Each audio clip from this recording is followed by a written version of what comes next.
কোটা সংস্কার আন্দোলন ঘিরে সহিংসতার পর উদ্ভূত পরিস্থিতি নিয়ে আবারও কয়েকটি গুরুত্বপূর্ণ দেশের রাষ্ট্রদূতকে আজ বৃহস্পতিবার ব্রিফিং করবে সরকার।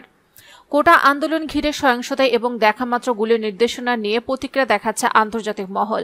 জাতিসংঘ ও মার্কিন পররাষ্ট্র বিষয়ক সিনেট কমিটি সুষ্ঠু ও নিরপেক্ষ তদন্তের আহ্বান জানিয়েছে।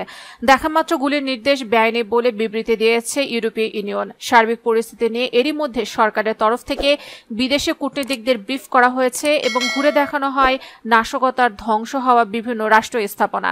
দেশের বিদেশি মিশনে চিঠি পাঠিয়ে ভাবমূর্তি উজ্জ্বল করতেও নির্দেশনা দেয় পররাষ্ট্র মন্ত্রণালয়।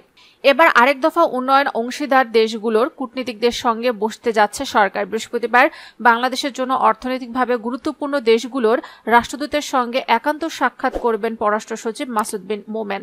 পররাষ্ট্র সচিব জানান, বিদেশিরা যেন কোটা আন্দোলন ঘিরে কোনো গুজবে কান না দেয় সে চেষ্টাই করছে সরকার। ইউরোপীয় ইউনিয়ন এরই মধ্যে স্থগিত করেছে প্রথম ইইউ বাংলাদেশ অংশীদারিত্ব ও সহযোগিতা সংলাপ। পরিস্থিতি স্বাভাবিক না হওয়া পর্যন্ত আরও কয়েকটি সংলাপ স্থগিত হতে পারে বলে ইঙ্গিত সচিবের। মানবাধিকার লঙ্ঘনের অভিযোগে র্যাবের মতো কোনো নিষেধাজ্ঞা বাংলাদেশে প্রত্যাশা করে না বলেও জানান পররাষ্ট্র সচিব।